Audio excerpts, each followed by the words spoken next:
So I'm talking about reflections on a decade worth of research on insurgents and terrorists and their victims, and how we may use those narratives to build peace and justice institutions.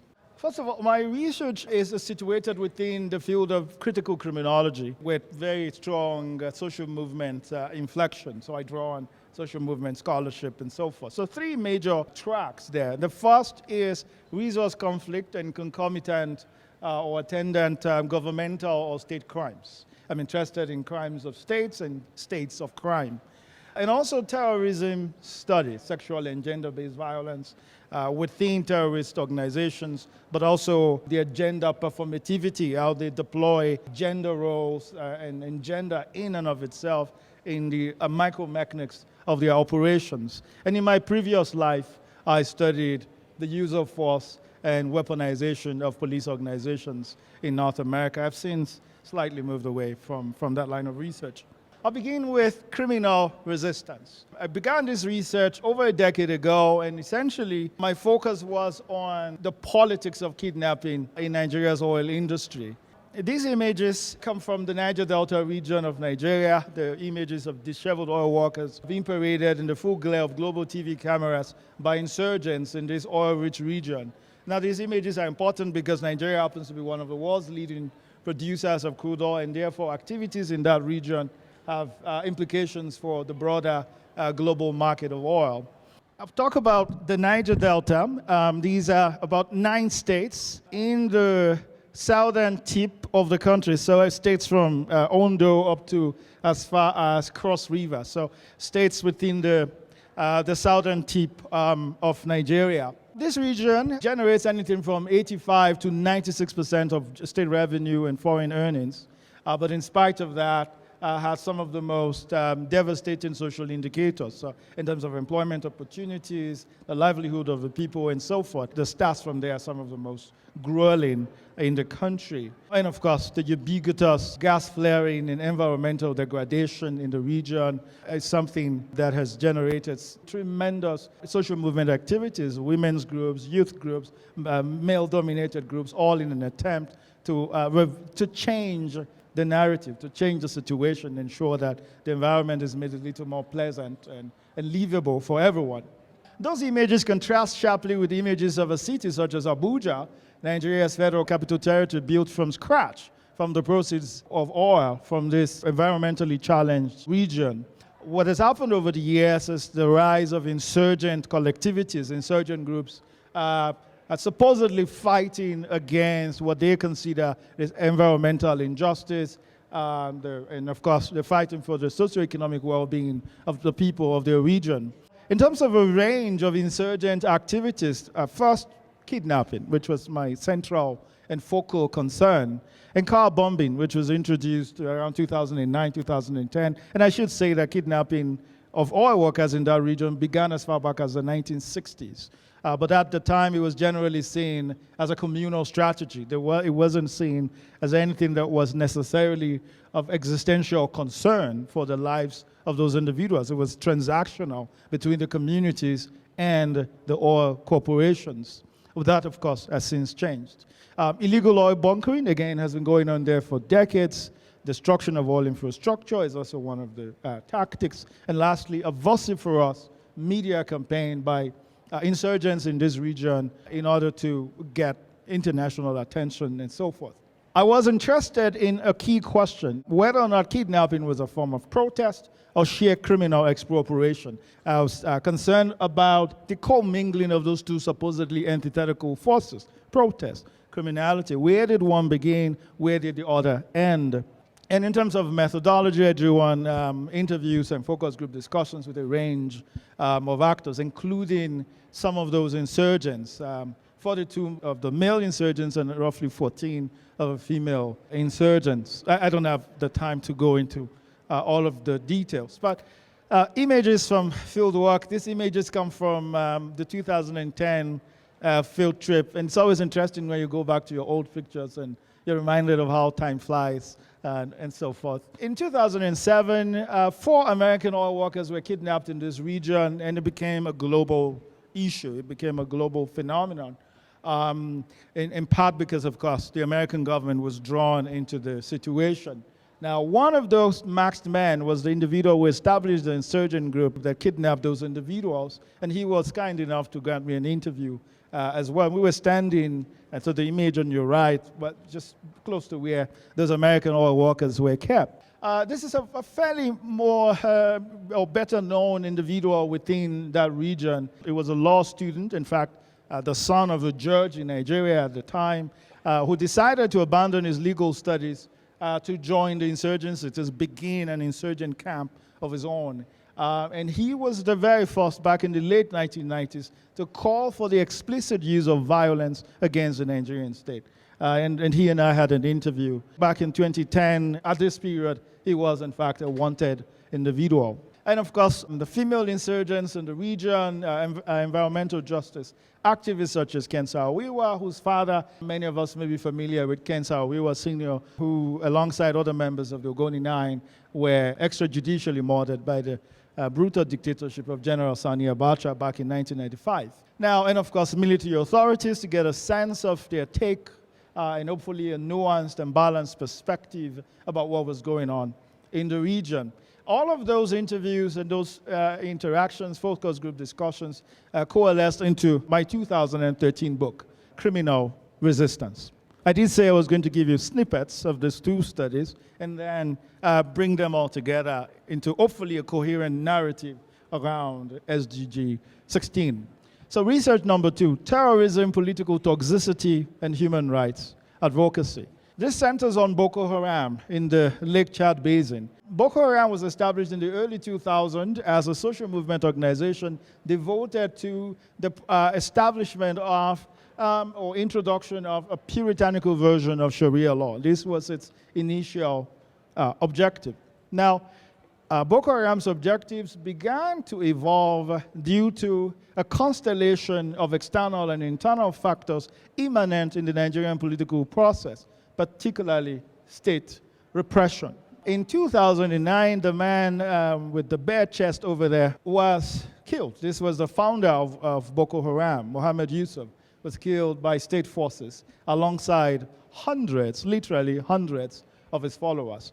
Now, that incident in July 2009 became a watershed moment in the history of Boko Haram because exactly a year later, a full-blown terrorist organization emerged. His deputy took over power within Boko Haram, and the organization essentially transmuted into a terrorist organization. They had had flashes of violence earlier, but nothing of the kind that emerged textually afterwards.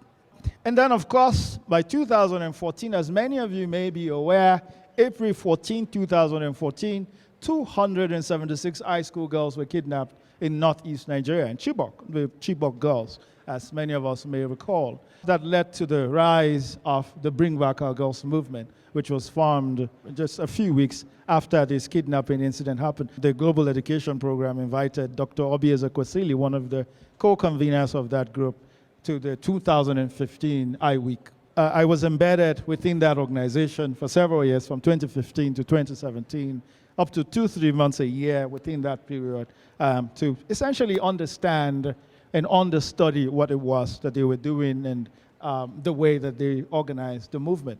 This particular study was focused on the etiology or pathogenesis of Boko Haram. How did this begin, its trends, its patterns, and so on and so forth. And I was also interested, obviously, in the movement rose up afterwards. This involved a mix of methodologies, so both quantitative and qualitative data, none of which I will go into in any detail. A range of actors just to get nuanced views about what was going on, the human rights activists, community members, and so on and so forth. Now, more to my point as regards the implications of this study. So the study on kidnapping of oil workers in the Delta region and that on Boko Haram. Now, the first thing is that these two studies indicate that injustice is a critical variable in the rise of this non-state, extra-state, extra-legal, transnational private actors who are taking on legitimate nation states. Now, and what I found in the course of these interactions was that oftentimes those individuals might not have had a first-hand experience with such injustices.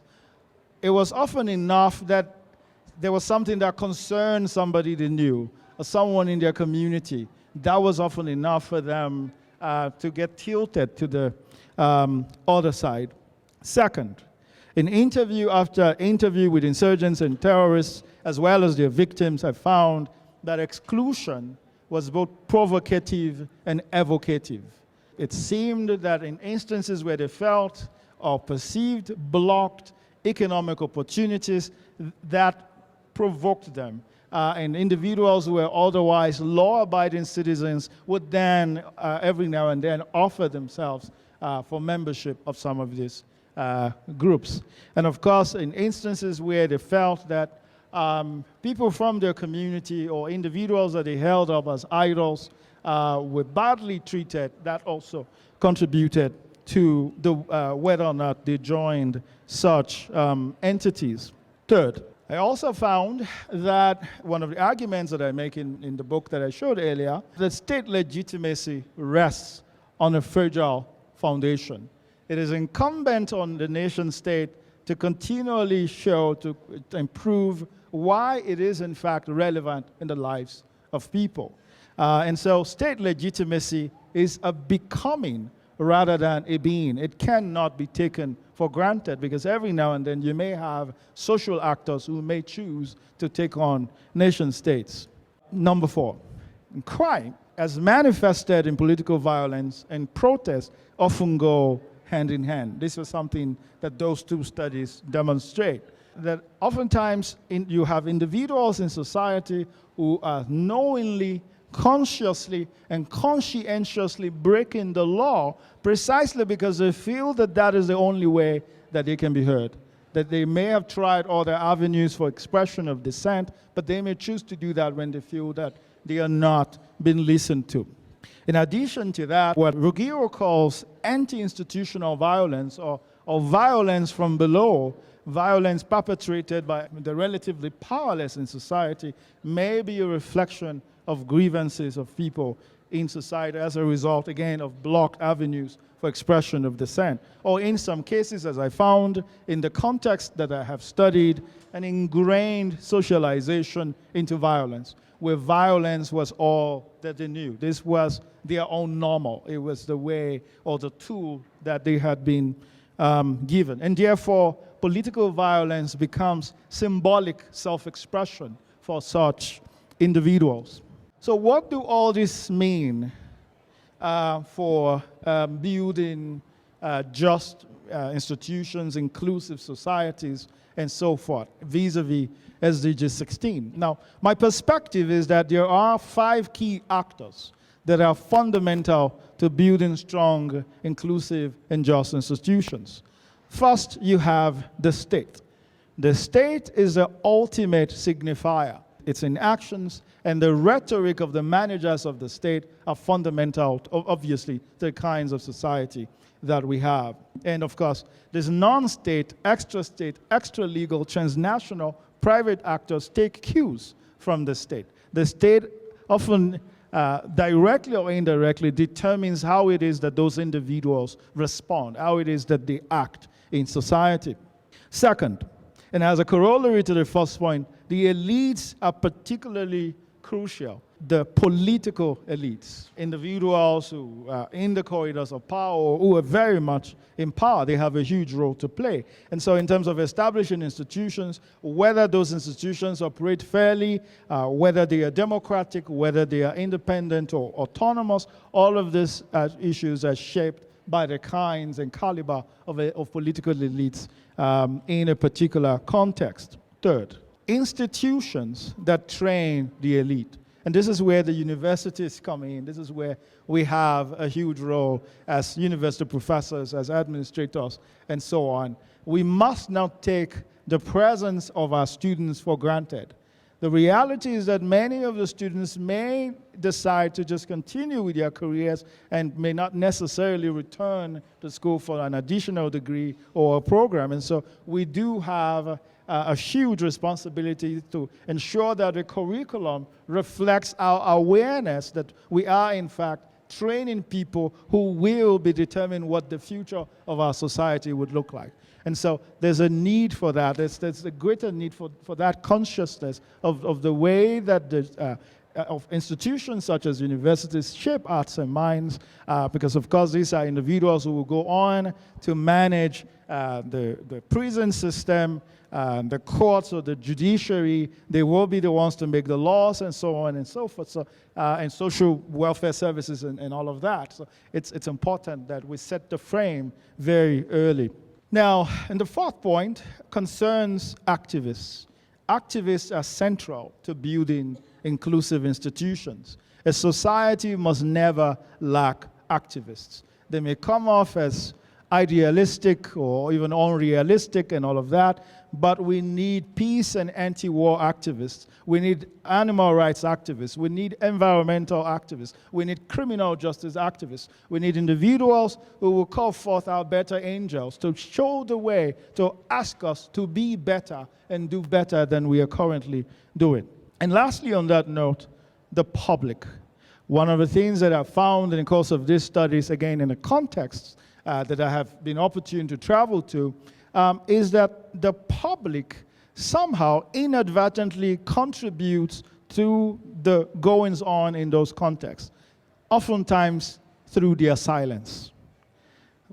As members of society, we enable or disable certain trends and patterns in our society vis-a-vis how we respond.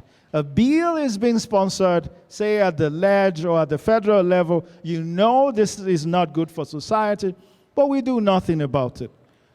We are inadvertently shaping the direction of society.